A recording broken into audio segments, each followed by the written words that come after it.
Salam sehat, salam mujizat, salam pemuridan, salam sukacita bagi kita sekalian. Puji Tuhan, bersyukur kita ada di sini menikmati hadirat Tuhan pada kesempatan ini.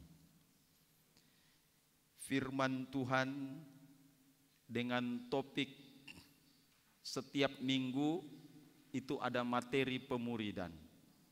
Kalau yang minggu kemarin kita sudah bicara tentang sistem pertumbuhan rohani. Dan dalam minggu ke depan kita akan berbicara tentang nutrisi rohani. Sebelum saya masuk pada pembahasan materi pemuridan pada kesempatan ini, mari kita terlebih dahulu membacakan beberapa ayat penting untuk pertumbuhan rohani kita. Pembacaan yang pertama terambil dalam 1 Korintus pasal 10 ayat 3 sampai dengan ayat yang keempat. Pembacaan yang kedua Kolose pasal 2 ayat 18 sampai dengan ayat yang ke-19. Mari kita mengikuti pembacaan pertama dalam 1 Korintus pasal 10 ayat 3 dan ayat yang keempat. Demikian bunyi firman Tuhan. Mereka semua makan makanan rohani yang sama dan mereka semua minum minuman rohani yang sama. Sebab mereka minum dari batu karang rohani yang mengikuti mereka, dan batu karang itu ialah Kristus. Kemudian pembacaan yang kedua yang terambil di dalam Kolose pasal 2 ayat 18 sampai dengan ayat yang ke-19. Demikian bunyi firman Tuhan.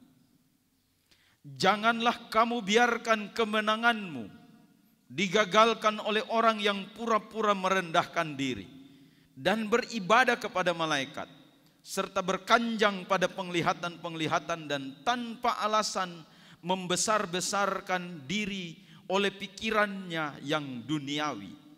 Sedang ia tidak berpegang teguh pada kepala, dari mana seluruh tubuh yang ditunjang dan diikat menjadi satu oleh urat-urat dan sendi-sendi menerima pertumbuhan ilahinya. Dari dua pembacaan ini kita akan melihat di mana firman hari ini mengarahkan kita. Pada bulan Februari, Maret, April, kita sudah melewati topik yang penting dari tema 5 tahun yang dicanangkan di depan kita ini, tentang lahir baru di dalam Kristus. Kita sudah menyelesaikan materi tentang kelahiran baru di dalam Kristus, baik di dalam khotbah-khotbah di YouTube, kemudian juga dalam program pemuridan melalui Zoom. Itu sudah dibahas panjang lebar mengenai lahir baru di dalam Kristus. Dan mulai bulan Mei dan beberapa bulan kemudian kita akan bicara tentang pertumbuhan rohani di dalam Kristus. Jadi kita lihat di sini bahwa segala sesuatu yang dicanangkan ini tak lepas dari Kristus, yang adalah kepala dari tubuh. Dari Kristus itu sumber instruksi untuk melakukan semua kegiatan-kegiatan di dalam tubuh Kristus. Itu dalam satu instruksi, yaitu melalui instruksi Yesus Kristus. Saudara-saudara sekalian, mari kita masuk pada inti pembahasan kita pada kesempatan ini, yaitu nutrisi rohani. Apa pengertian dari nutrisi rohani? Kenapa harus ada istilah nutrisi rohani? Karena di dalam Alkitab ini memberikan analogi. Analogi itu artinya gambaran atau ilustrasinya. Ya. Dalam Alkitab ini kalau kita bicara tentang kelahiran, pertumbuhan, dan kemudian ada progres, ada kemajuan, itu selalu ada analogi atau gambaran-gambaran. Gereja punya gambaran. Seperti 5 tahun yang lalu kita sudah belajar tentang gambaran bagaimana satu pohon itu berada pada titik tanam sampai pada titik pohon yang menghasilkan buah. Ini analogi. Ini gambaran. Gambarannya apa di sini?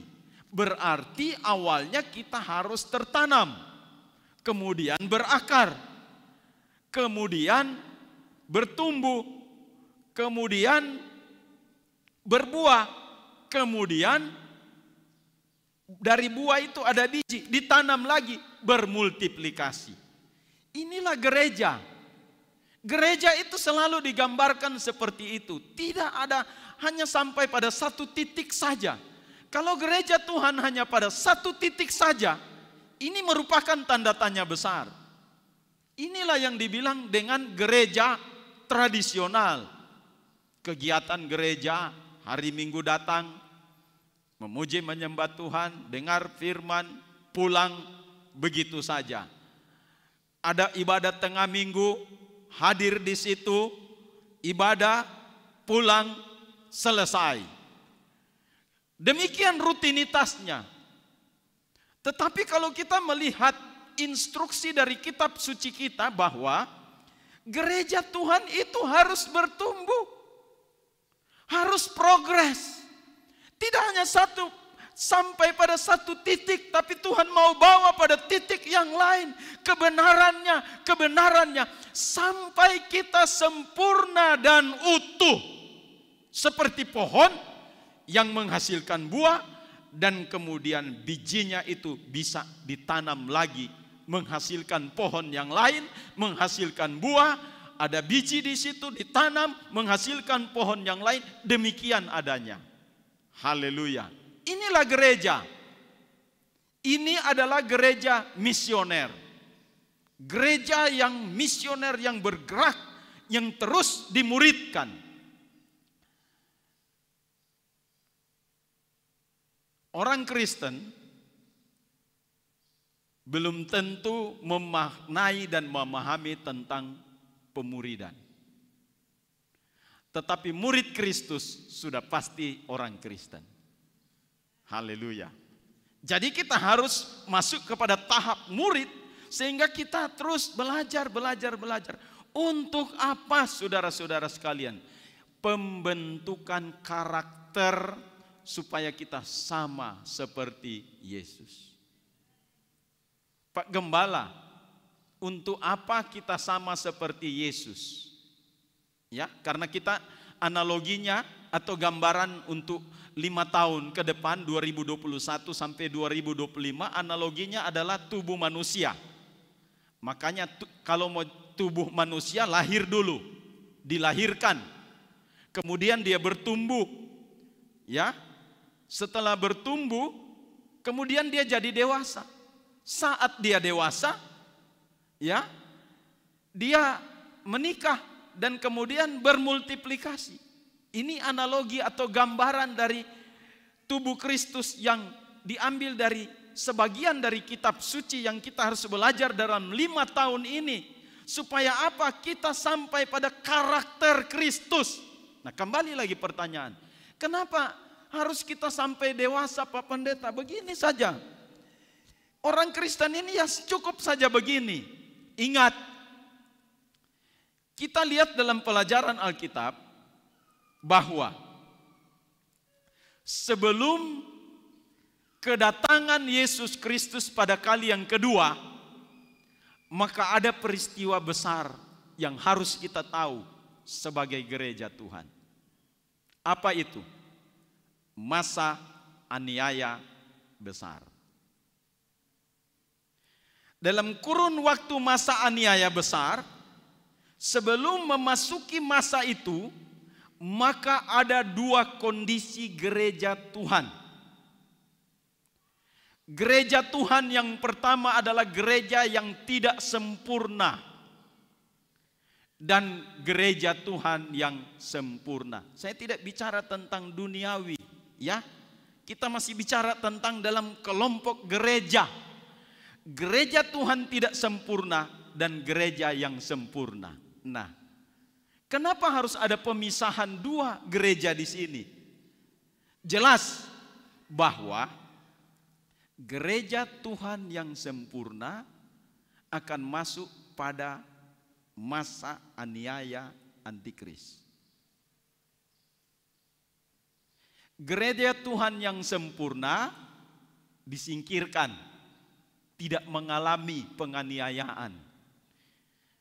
Jadi kita harus memilih dari sekarang. Kalau kita mau menjadi tradisional, bersiap-siaplah semua jemaat untuk masuk pada aniaya besar, di mana yang memerintah di situ dalam kepemimpinan tunggal antikris. Tidak usah kita tanya bagaimana, semua tanda-tanda di dunia ini sudah jelas bahwa gereja sekarang sudah menuju, kita sedang menuju pada pintu gerbang masa aniaya besar. Ini tandanya sudah jelas, ya. Tanda-tanda akhir zaman sudah jelas, bahwa tanda-tanda ini mengingatkan kita bahwa nanti orang bilang, oh betul, yang dibilang firman Tuhan itu betul. Kenapa? Ada tanda-tandanya. Jadi jelas bahwa gereja yang tidak sempurna, antikris yang mau ojo pada dia di situ, ya, yang mau bikin prekedel dia di situ, mau iris-iris dia di situ, mau bentuk dia di situ. Tapi ingat, pada masa itu Roh Kudus, pertolongan Roh Kudus, kekuasaan Roh Kudus sudah tidak ada lagi, karena sudah diangkat. Jadi yang berjuang tinggal kemampuan diri sendiri. Tapi kalau kita memilih dibentuk karakter kita oleh Tuhan menjadi gereja yang sempurna, maka kita tersingkir. Inilah alasannya sehingga saya mengambil keputusan bahwa komunitas El Shaddai tidak boleh menjadi jemaat tradisional, tapi kita harus menjadi jemaat misioner. Dengan catatan tanda kutip, menjadi sempurna, disingkirkan, terhindar dari masa aniaya besar. Itu sebabnya kita harus dimuridkan pada kesempatan ini. Mari kita melihat, ya, dalam pemuridan ini harus ada pertumbuhan, seperti ayat yang baru kita bacakan tadi. Nah, salah satu dari subtopik tentang pertumbuhan iman kita untuk menuju kedewasaan penuh, yaitu kita harus mengenal yang namanya nutrisi. Apa hubungannya? Ya, ini analogi, ini gambaran yang disebut pada kesempatan ini nutrisi rohani.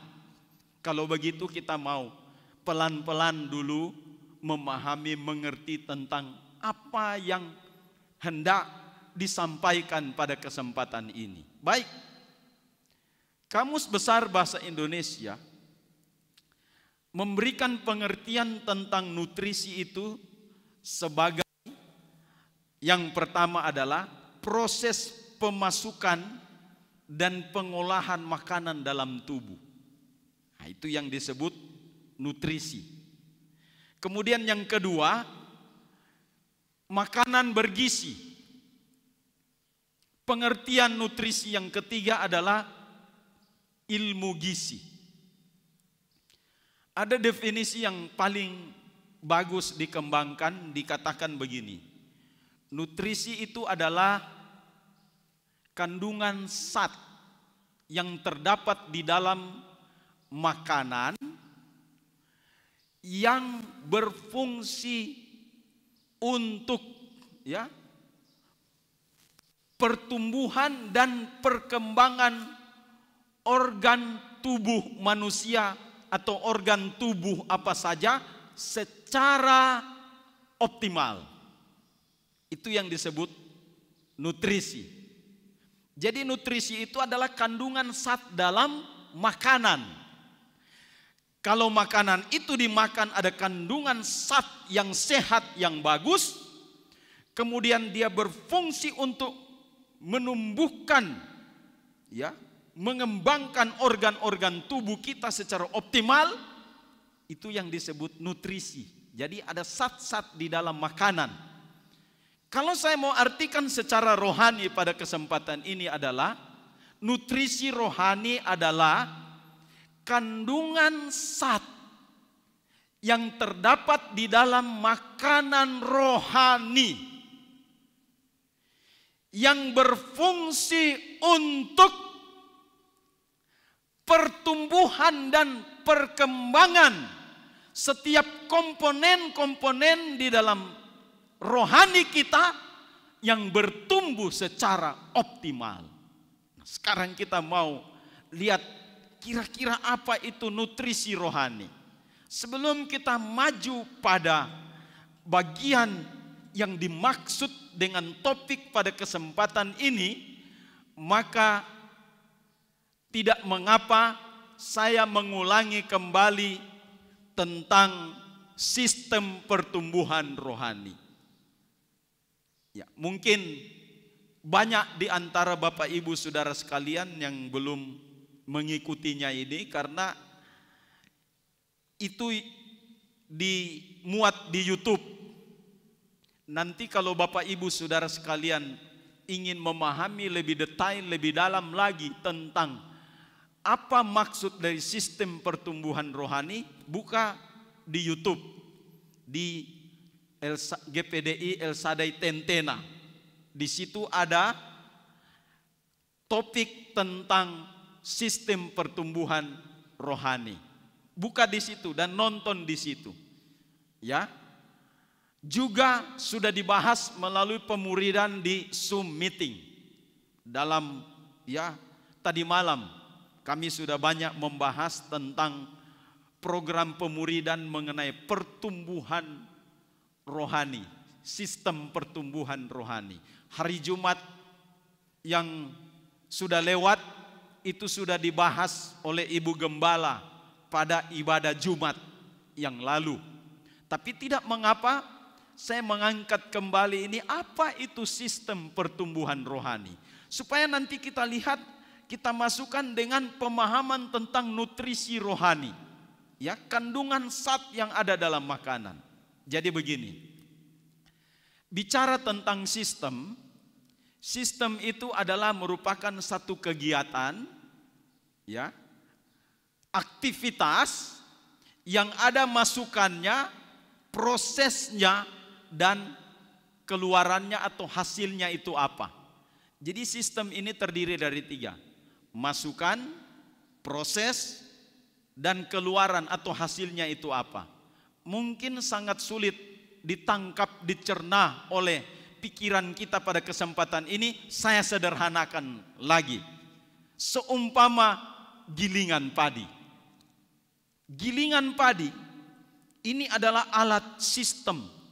Untuk apa? Gilingan padi ini berfungsi untuk menghasilkan beras. Juga ada konga, ada sekam. Itu hasil akhir dari gilingan padi. Jadi jangan cari jerami di gilingan padi.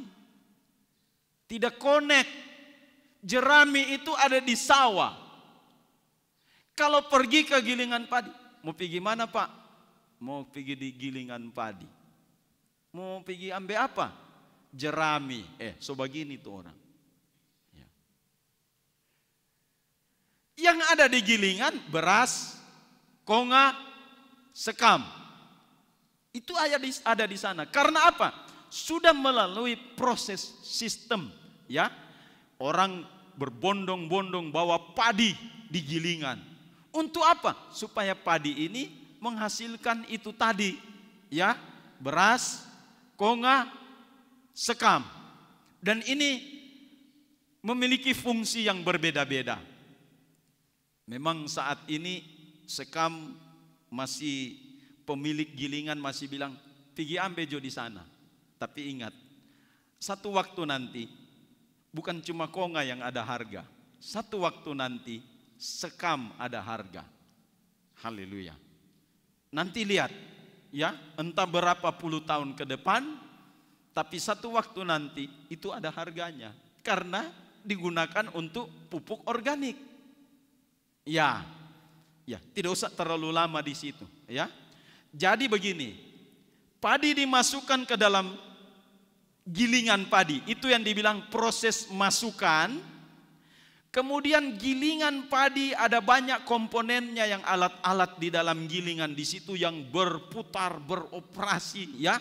Bagaimana caranya padi itu diproses sehingga di bagian akhir dari gilingan padi itu keluar beras.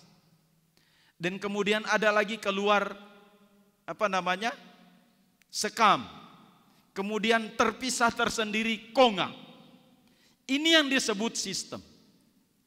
Saudara-saudara sekalian, sekarang dalam program pertumbuhan rohani kita, kalau rohani kita ini dianalogikan atau digambarkan sebagai tubuh, ya, kita tubuh Kristus, untuk bertumbuh, ya. Di dalam tubuh ini juga ada dia punya masukan. Masukannya apa? Makanan, minuman, oksigen. Makanan, air, dan oksigen. Untuk apa semuanya itu? Supaya tubuh ini bergerak, bisa bergerak sebagaimana mestinya. Ini bahan bakarnya tubuh manusia. Bensinnya tubuh manusia itu adalah makanan, minuman. Kalau tidak makan dan minum, sudah tidak ada tenaga, ya. Lama-lama drop, lama-lama mati. Tidak usah bicara pertumbuhan, ya. Mati. Kenapa tidak ada asupan, ya, gizi yang masuk ke dalam tubuh manusia melalui makanan? Itu adalah kandungan. Jadi di dalam makanan itu ada nutrisi yang ketika dia masuk diproses di dalam tubuh ini sehingga menghasilkan tenaga, dan kelebihannya adalah pertumbuhan. Pertumbuhan. Jadi kalau bayi masuk makanan, minuman, ya jangan lupa oksigen. Kalau tidak ada masukan oksigen, mau bagaimana? Mati, ya. Jadi makanan, minuman, oksigen masuk. Diolah oleh komponen yang ada di dalam tubuh, alat-alat di dalam tubuh. Seperti makanan masuk melalui mulut, dicerna oleh gigi, sudah mulai hancur ditelan melalui kerongkongan, masuk ke lambung, diproses lagi di situ, masuk ke usus-usus, diproses lagi di situ, kemudian diurai oleh liver dan juga pankreas dan lain sebagainya yang berfungsi di dalam tubuh manusia, sehingga muncullah zat-zat yang membuat semua tubuh ini bisa bergerak dan menjadi kuat, yang dihentar oleh darah, disuplai ke semua tubuh kita. Demikian juga air, demikian juga oksigen. Oksigen masuk dalam hidung, kemudian paru-paru, ya, diolah di situ, dioper ke jantung. Jantung yang memompah sudah bersinergi dengan makanan, sari-sarinya dikirim lagi melalui darah disuplai penuh dengan oksigen di otak, di bagian-bagian tubuh penuh dengan oksigen, berjalan secara maksimal. Tapi ada sesuatu yang kita bisa lihat di sini, ini bisa tidak akan menjadi stabil. Walaupun makanan itu sudah masuk dengan baik, udara atau oksigen sudah masuk dengan baik, ada yang tidak bisa stabil. Apa yang membuat tidak stabil? Kalau semua komponen atau onderdil yang saya pakai bahasa bengkel, ya, atau alat-alat pencernaan, itu bahasa biologi, ya, yang ada di dalam tubuh kita ini sudah rusak. Jadi yang jelas di sini harus dia punya komponen, dia punya onderdil, dia punya alat-alat di dalam tubuh ini bagus, baru dia memproses dan mengeluarkan hasil yang baik. Demikian juga dalam sistem pertumbuhan rohani kita. Apa yang kita mau makan? Kalau kita melihat dasar-dasar dari firman Tuhan, apa yang mau dimasukkan dalam pertumbuhan rohani kita? Dua hal penting. Yang pertama adalah firman. Yang kedua adalah Roh Kudus. Kalau dibilang makanan dan oksigen, nah ini dibilang firman dan Roh Kudus. Itu yang akan membuat kita mengkonsumsi firman Tuhan, kita mengkonsumsi Roh Kudus di dalam kehidupan kita, maka terproses di dalam semua komponen-komponen itu, alat-alat itu, onderdil itu diproses, maka menghasilkan hasil yang baik. Saya katakan tadi, ini firman dan Roh Kudus apa yang masuk ini tidak akan menjadi maksimal kalau onderdil di dalam kehidupan rohani kita tidak baik.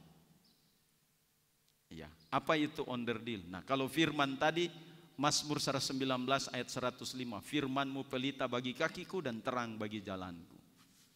Roh Kudus, ya, dalam Yohanes pasal 14 ayat 25-26, Roh Kudus itu sebagai penolong, parakletos, harus masuk.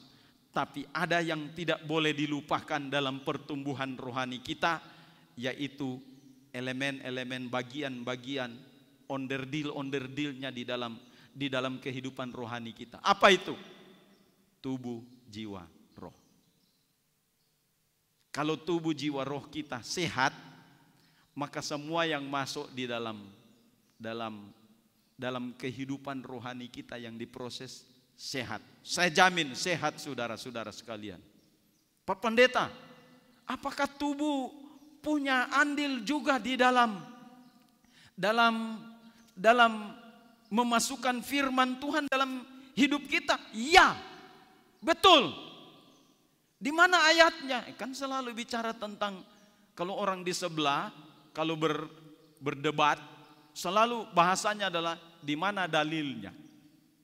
Nah, saya juga mungkin orang bilang, mana dalilnya? Dalilnya adalah Roma pasal 12 ayat 1. Di situ jelas dikatakan, persembahkanlah tubuhmu sebagai persembahan yang hidup, yang kudus, dan yang berkenan kepada Allah. Itu adalah ibadahmu yang sejati. Jadi tubuh kita punya andil penting untuk, ya, mengkonsumsi firman Allah secara aktif di dalam diri kita semua. Tubuh ini penting, ya. Kita bawa tubuh kita di sini, maka saudara duduk di sini dan mendengarkan firman. Mendengarkan pakai apa? Telinga. Itu tubuh, panca indera. Saudara lihat gerakan-gerakan, ya, pengkhotbah di sini dia sudah berusaha dengan berbagai cara supaya semua pendengar bisa pasti melihat ke sini dan mendengarkan dengan baik. Ya, itu tubuh. Saya juga sudah menggunakan tubuh saya di sini supaya waktu dengar firman tidak ada yang ya begini-begini. Ya, pokoknya kalau saya sudah bergerak begini berarti saya menjaga supaya orang yang mendengarkan itu memang konsentrasi, saudara-saudara sekalian. Nah, ini juga tubuh penting, ya. Semua apa yang kita masuk di telinga, ini tubuh panca indera. Kemudian dari mata dan lain sebagainya. Ini merupakan bagian yang penting untuk ya komponen yang bisa beroperasi secara maksimal di dalam mendengarkan, memasukkan firman Tuhan dan Roh Kudus di dalam kehidupan kita. Ya, ada contoh yang lucu lagi. Coba saudara, kalau ada di antara di sini yang sakit gigi, ya, menuju sekali sakit gigi. Nah, itu tubuh yang tidak maksimal. Biar lagi kata-katanya bagus, ya, biar lagi ya ada gerakannya tidak sakit, tidak bisa masuk secara maksimal itu firman Tuhan. Ini tubuh punya peranan penting dalam mengolah firman Tuhan dengan baik. Katakan amin. Haleluya. Yang kedua, jiwa. Firman yang dimasukkan, Roh Kudus diimpartasikan. Kalau jiwa kita tidak siap, ya lewat saja begitu. Ya, yang membuka semua itu ditaruh di dalam jiwa. Jiwa ini adalah merupakan filter, saringan. Jadi apa yang difirmankan, diperkatakan hari ini masuk sampai ke pikiran kita, itu jiwa, pikiran, dan masuk sampai pada perasaan kita. Ya, setelah dalam pikiran perasaan dia mengolah itu ada satu tindakan, yes, haleluya. Jadi kalau orang yang merespon firman dengan pikiran, setiap kata-kata yang membangun kehidupannya, ya, setiap ucapan-ucapan yang membangun hidupnya, pasti dia bilang haleluya. Itu hasil dari pikiran. Ya, dia yes merespons firman Tuhan itu dengan baik. Ini jiwa kita, ya, saudara-saudara sekalian. Jadi Filipi 2 ayat 5 berkata, hendaklah di dalam hidupmu bersama menaruh pikiran dan perasaan yang terdapat juga di dalam Yesus Kristus. Yesus Kristus mengajak kita untuk menerima, menyerap makanan rohani yaitu firman dan Roh Kudus itu dengan baik melalui pikiran Kristus. Sudah aman. Kalau pikiran kita sama dengan pikiran Kristus, aman. Firman itu masuk dengan baik. Haleluya. Tapi kalau tidak sama dengan Kristus, bisa ada gangguan-gangguan sehingga makanan yang masuk di dalam tubuh rohani kita, firman dan Roh Kudus yang masuk dalam rohani kita ada masalah. Tidak bisa tercerna dengan baik. Kenapa? Jiwanya lagi ada gangguan. Ya. Demikian. Ya. Jangan nanti berpikir bahwa kalau saya bicara tentang kejiwaan di sini, oh berarti itu pendeta bilang ya hanya untuk orang-orang gila. Ada juga yang orang-orang yang kelainan jiwa ringan. Ya. Apa itu? Kalau firman yang benar-benar disampaikan dan memang itu firman, kemudian dia terganggu untuk mendengarkannya. Saya boleh berkata bahwa orang itu sudah mulai ada gangguan jiwa ringan. Haleluya. Karena ini firman yang disampaikan, kecuali di mimbar ini ada pendeta yang dia curhat ya di mimbar, dia pokoknya mulai tidak sesuai dengan firman, berarti pendetanya yang kelainan jiwa ringan. Ya, jadi antara dua saja saudara-saudara sekalian, ya. Ini komponennya ini, ya. Kalau pendetanya dia unek-unek, kemudian dia wah seperti sudah ada menyalakan A, B, C, ada kebencian dari mimbar, berarti pendetanya yang ada kelainan jiwa ringan, ya. Saudara-saudara sekalian, mari kita melihat di sini satu bagian yang sangat penting ini. Makanya dalam mengolah firman Tuhan yang masuk ke dalam kehidupan kita itu, pastikan tubuh kita sehat, jiwa kita sehat, dan roh kita sehat. Hati kita sehat. Sudah aman semuanya itu. Haleluya. Amsal 4 ayat 23 berkata, jagalah hatimu dengan segala kewaspadaan, karena dari situlah terpancar aliran kehidupan. Ya, lihat di sini, ini hati harus dijaga supaya dari sini terpancar aliran kehidupan. Kalau sudah beres semuanya ini, tinggal bagaimana kita mau manage firman itu supaya bertumbuh dengan baik, masuk dengan baik di dalam kehidupan kita. Ya, nanti beberapa waktu ke depan kita akan bicara tentang 5M, 5D. Lebih dalam lagi. Dulu saya pernah sentil 5M, 5D. Tapi secara praktis untuk mempraktekkan 5M dan 5D itu, ya, ini yang harus kita kejar, saudara-saudara sekalian. Ya, saya selalu sampaikan saja ini supaya terbiasa kita di jemaat. M yang pertama, mendengarkan firman Tuhan. Ya, ambil waktu dalam jadwal seperti ini, dengar firman Tuhan. Dalam ibadah-ibadah, dengar firman Tuhan. Buka YouTube pendeta berkhotbah, dengar firman Tuhan. Pokoknya firman yang masuk ke dalam kehidupan kita. Ya. Kemudian ambil waktu membaca firman Tuhan sebelum tidur, sesudah tidur, membaca firman Tuhan. M yang kedua. Kemudian M yang ketiga, habis dengar, baca, jangan sambil lalu saja, renungkan firman Tuhan, merenungkan firman Tuhan.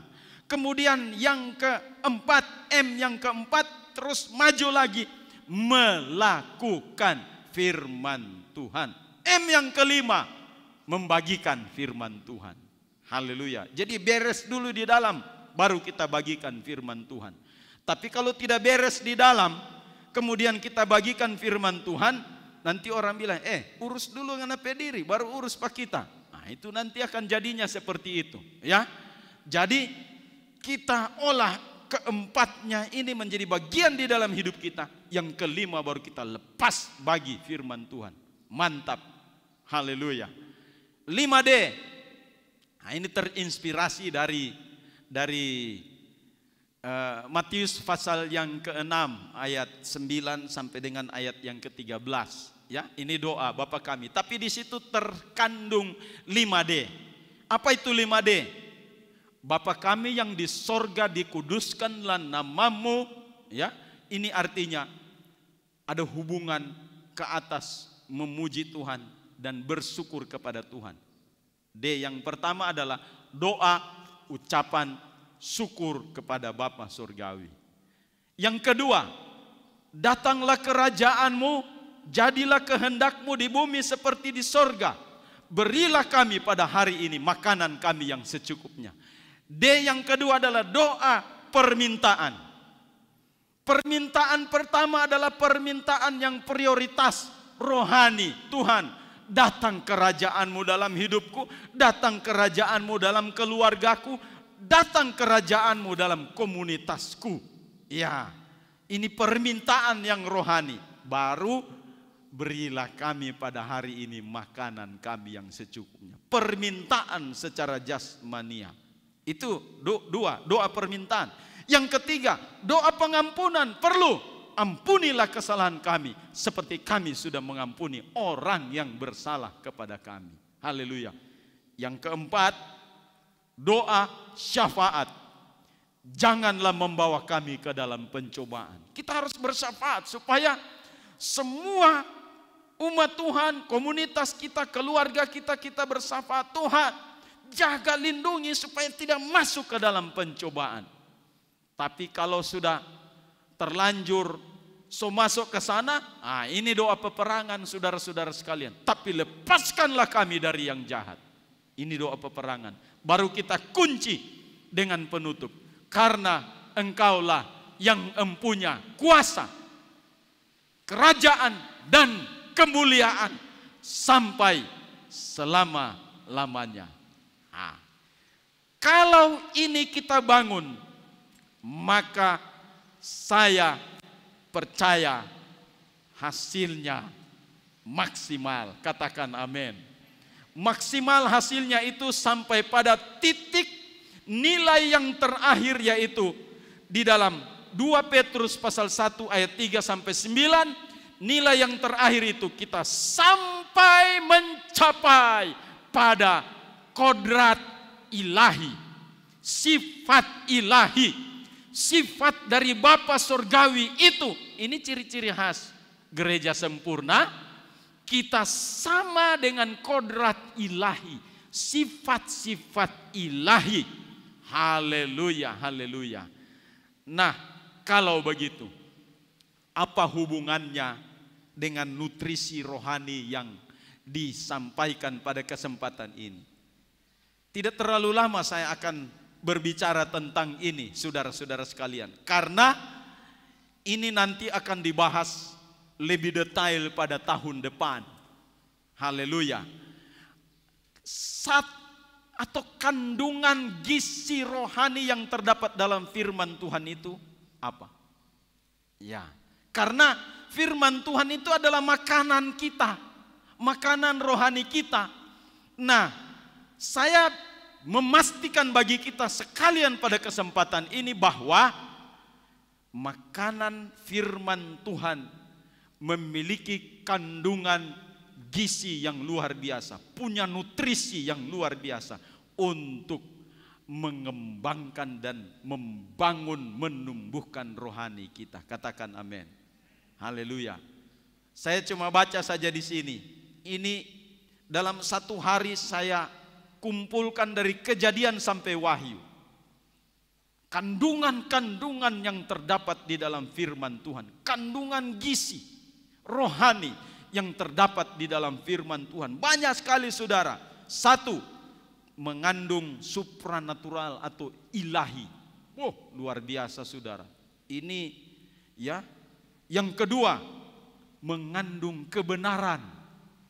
Yang ketiga, mengandung kekudusan. Ini nutrisi di dalam firman Tuhan. Kekudusan yang apa? Membersihkan, mendetoks. Dia mengeluarkan semua racun-racun di dalam kerohanian kita. Ini firman Tuhan, dia bisa detoks racun-racun yang disuplai oleh iblis di dalam kehidupan kita. Kemudian cahaya kehidupan yang keempat, yang kelima kemurnian, yang keenam kekekalan, yang ketujuh dia bisa pembentuk ya, jaringan-jaringan sel yang sudah rusak, dia bentuk kembali. Yang kedelapan penebus, yang kesembilan kasih, yang kesepuluh mengandung kegirangan, haleluya, sukacita. Kemudian yang ke-11 mengandung api yang memurnikan. Kemudian yang ke-12 energi terang. Kandungan yang berikut adalah dia mencipta, dia membentuk kembali. Yang ke-14 mengandung kehidupan. Yang ke-15 mengandung sukses. Ke-16 mengandung janji Allah. 17 iman. 18 Kristus. 19 pengajaran. 20 pedang roh. 21 kuasa. 22 kuat. 23 kebaikan. 24 alfa dan omega. Kalau mau suka resepnya, saudara, umur panjang, kekal selama-lamanya, makan firman Tuhan. Karena di firman Tuhan itu kandungannya apa? Alfa dan omega. Haleluya. Makan firman Tuhan, kekal hidup kita. Kemudian yang ke-25, anak Allah. Kalau kita makan firman Tuhan, kita adalah anak-anak Allah. Luar biasa dia punya kandungan ini. Wah, saya waktu belajar ini sampai terkagum-kagum. Luar biasa. Jadi rugi saudara kalau tidak makan firman Tuhan setiap hari. Katakan amin. Cuma biasa ada malas-malasnya sedikitnya. Nanti ya kita akan lihat pertumbuhan. Nah, kandungan gizi rohani yang terdapat pada oksigen Roh Kudus banyak saudara-saudara sekalian. Ada kandungan Bapa Sorgawi, kandungan kuasa, kudus, Tuhan, kandungan yang Allah, ilahi, kebenaran, Yesus hidup, damai sejahtera, Kristus, kekuatan, menyelidiki segala sesuatu, tafsir, karunia, penyataan, kata-kata hikmat, pengetahuan, iman, kesembuhan, kuasa mujizat, bernubuat, membedakan roh, karunia bahasa roh, tafsir bahasa roh, pelayanan, kemerdekaan, kemuliaan, persekutuan, anak Tuhan, kepemimpinan, buah atau 9 buah roh, hidup kekal, wahyu, keteguhan, kesatuan, firman Allah, kekal, dan ke-38 kasih karunia-Nya. Waduh, banyak kandungan gizinya. Makanya penuhlah dengan Roh Kudus. Haleluya, puji Tuhan. Firman dan Roh Kudus adalah makanan yang bergizi tinggi bagi kehidupan rohani kita. Kalau saudara tidak makan, saudara kekurangan gizi. Tapi kalau saudara makan, kita akan ada pertumbuhan iman yang luar biasa. Kalau kita sudah dengar nutrisi rohani ini, apa yang kita harus lakukan? Ya, nanti ke depan kita akan terus belajar. Yang pertama, menjaga kestabilan sistem, ya, supaya makanan itu bisa terolah dengan baik. Yang kedua, kita juga harus lihat, mengenal ada faktor-faktor yang menghambat pertumbuhan iman kita, ada faktor yang menunjang, itu dari luar dan dari dalam. Kemudian kita harus merawat prosesnya, proses rawat jiwamu, rawat pikiranmu, rawat perasaanmu, rawat hatimu, supaya tidak terkontaminasi dengan yang lain, supaya dia bisa ya menggiling makanan dengan baik. Yang terakhir, kita harus terus mengukur kehidupan rohani kita. So sampai di mana level pertumbuhan kita. Ini yang disebut dengan spiritual check up, pemeriksaan rohani. Ukur diri kita. So sampai di mana saya Tuhan. Mazmur 26 ayat yang kedua berkata, ujilah aku Tuhan, kenallah diriku Tuhan, supaya kita melihat ini harus teruji benar-benar. Saya tutup dengan ayat 2 Petrus 1 ayat 3 dan ayat yang keempat. Karena kuasa ilahinya telah menganugerahkan kepada kita segala sesuatu yang berguna untuk hidup, yang saleh oleh pengenalan kita akan Dia yang telah memanggil kita oleh kuasanya yang mulia dan ajaib. Ayat yang keempat, dengan jalan itu Ia telah menganugerahkan kepada kita janji-janji yang berharga dan yang sangat besar, supaya olehnya kamu boleh mengambil bagian dalam kodrat ilahi yang dan luput dari hawa nafsu duniawi yang membinasakan dunia. Tuhan Yesus memberkati kita sekalian.